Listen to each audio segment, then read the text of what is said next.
Hi everyone, and welcome to episode 1 of what? The Fluff! You've asked for more in the comments of our little intro video that we released 2 weeks ago. So here we are back with a full episode this time instead of just a little intro.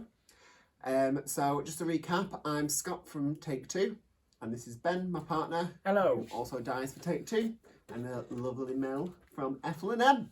Hello! So, just to recap on who we are, what we do really, I knit, crochet. I've actually started needle felting now after I bought some needle felting things, mostly for the cat's toys. But I dye yarn, embroider, design patterns, spin. If it's got fibre in it, I do it. Basically. Excellent. Me or you? Oh, Ben, tell us about you. Me. So yeah, I'm from Take Two, Scott's partner. So I'm just a knitter, but I do quite a lot of the dyeing for sort of Take Two. That's where I sort of come into it. But yeah, apart from knitting I'm designing. designing. So I designed this, which we'll be talking about in a bit.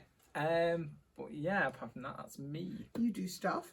I don't do dyeing because it requires like concentration and detail and remembering things, and it's kind of why I tend to just knit things that are in the round. We're going to have to get you around for a dyeing session. Dyeing scares me. It's like baking. It's like you have to follow a recipe. And No, you I'm not don't. very- Lob it on.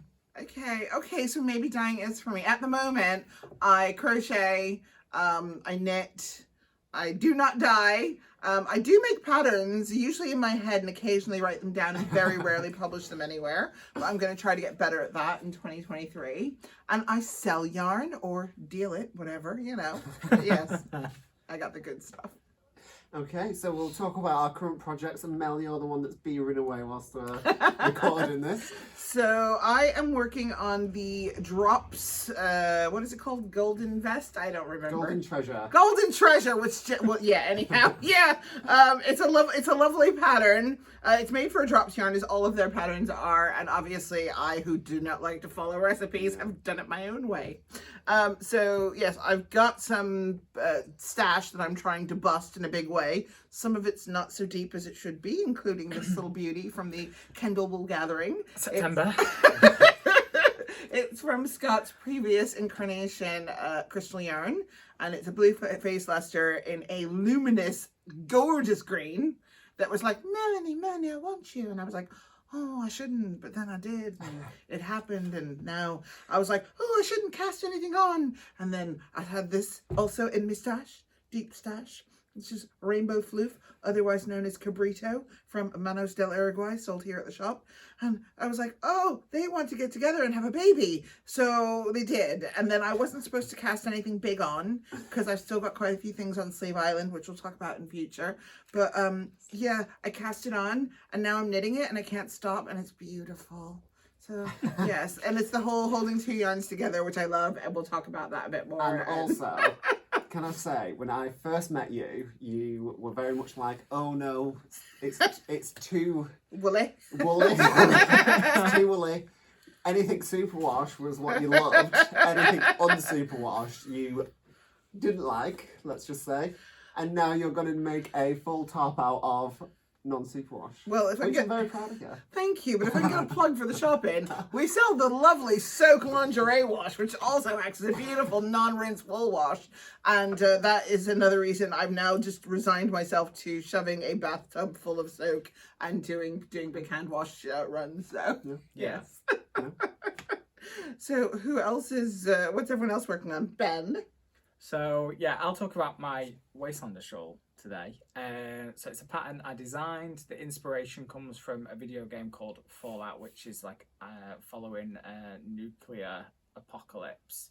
So the inspiration behind it was quite, in your face, rugged, with holes in it, but very bright to sort of represent the sort of nuclear waste that comes into it. It is available on the website, so it's available on take2yarn.co.uk.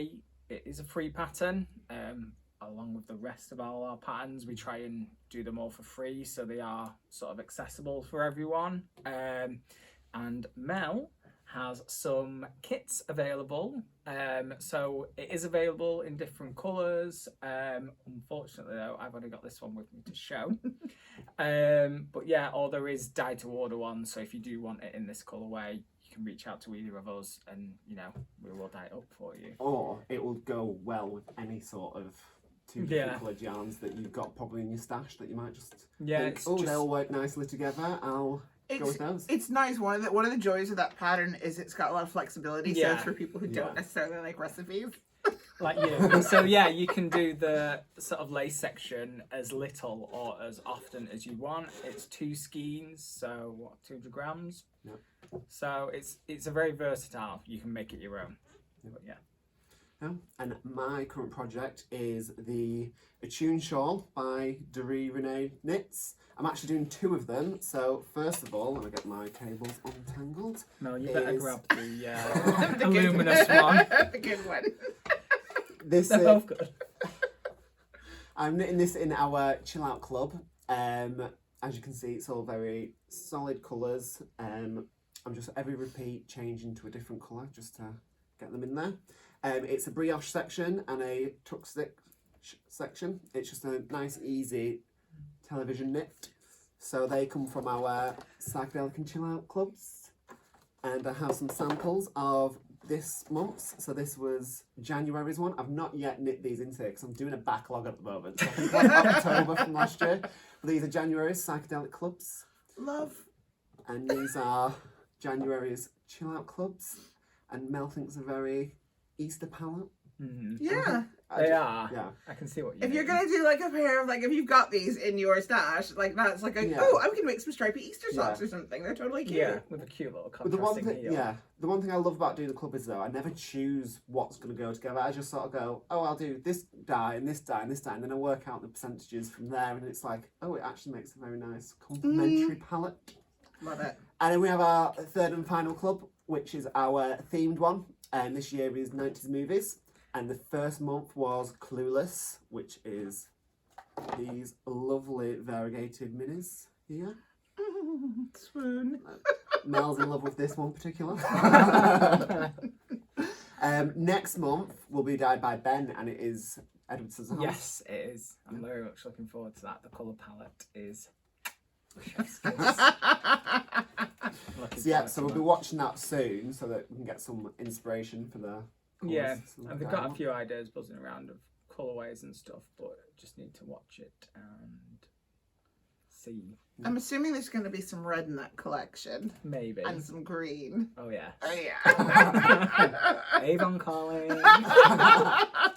Fab. Really looking forward to this one. God. So, just as a segue into something else we can talk about is Mel's shop and the community that she's developed around the shop.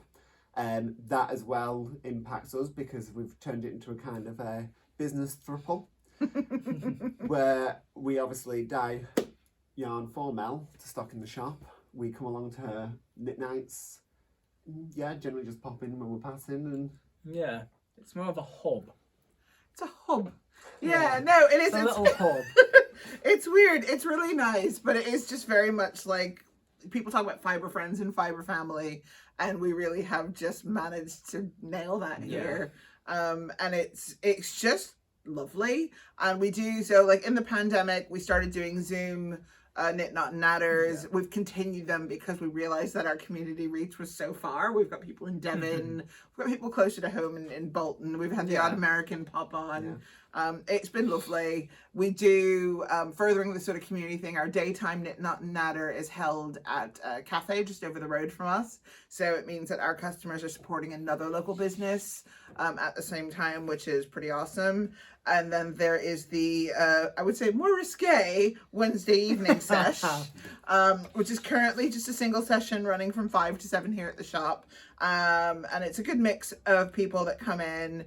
We're going to start doing our sort of feature nights, which include LGBTQ+, BIPOC, men's night, and I feel like there was another one, students, but to be fair, the students run the roost in the shop at the best Well, of times yeah. anyway. So we might not actually single those guys out. But ultimately, it's really about people coming together. And we've worked with the guys at Take Two. We've worked with a couple of dyers across the country, and it's always been people, I think we said this in the sort of pilot episode, but who are either representing marginalized communities or at least local to us and really involved in local community, and that's been quite key. So that's kind of the community side. I guess the other thing for us is the charity that I'm a trustee for, Escape to Make, which is a charity for 11 to 18-year-olds. And we're really keen on getting young people interested. We ran a pilot session this summer for the Green Festival, which was really well attended. And we're hoping to launch a young people's group later this year, which is also super exciting. So yeah, it's just like about bringing people together and making stuff together and just, it's good fun. Yeah, and we come along to the Wednesday night one because we've got day jobs which keep us away from all the others. But it's always a very inclusive space. Sometimes the conversation goes a little bit adult, but it's always a good night. Yeah. It is. It is. You're always made to feel welcome. And there's biscuits. You know about the biscuits, Vegan don't you? biscuits. Vegan friendly, people who can't have caffeine, we make sure they're not always chocolate. We genuinely, honestly, I think that's the thing, is it's like if we know that we need to cater to something, whether that's if you've got a wool allergy, we can show you all the stuff that's not wool in the shop. We just try to like help you get the best experience, whatever it is.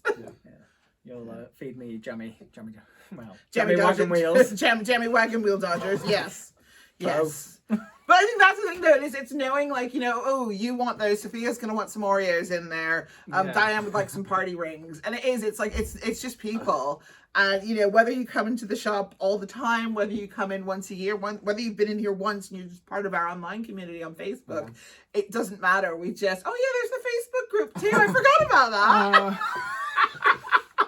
Yeah, we have a Facebook group, the Ethel and M Not Natter. Again, a really active group. It's awesome because people will pop on going, I'm reading this pattern and I don't understand it. You know, can I get a hand? So you don't even have to just come to the in-person sessions or the Zoom. You can just go on socials and there are people there to support and help you. And it's kind of, it is pretty awesome. So, yeah. Yes. Yeah. Should we discuss possible new collections coming from Take Two and Ethel and M? Yeah. So, before we started recording, we were talking to Mel about possible next drop, because we've done our third drop of yarn in the shop so far. And as a good fan of Daria, and Mel is definitely, there may be a Daria collection coming soon. If anyone knows me and Mel in person, they know that we watch all the trashy teen Netflix things as well. Bit of lesbian buffet. Yes, although if anyone can tell me what the thing in Mexico was where the kid gets beaten up over the book bag, please put it in the comments. Because these guys think I'm making it up, and I just can't remember. Soz. It's high schooly, maybe college, but yeah. So we'll definitely come up with some exclusive collections that we're going to drop on by. Yeah, and I'm just excited by it because it's also like, I was just thinking about it, going, oh, if we did Daria, you could dye Daria, but obviously for people who know Daria, Beavis and Butthead is an offshoot of Daria, and I'm like going, who could dye Beavis and Butthead beautifully? Me.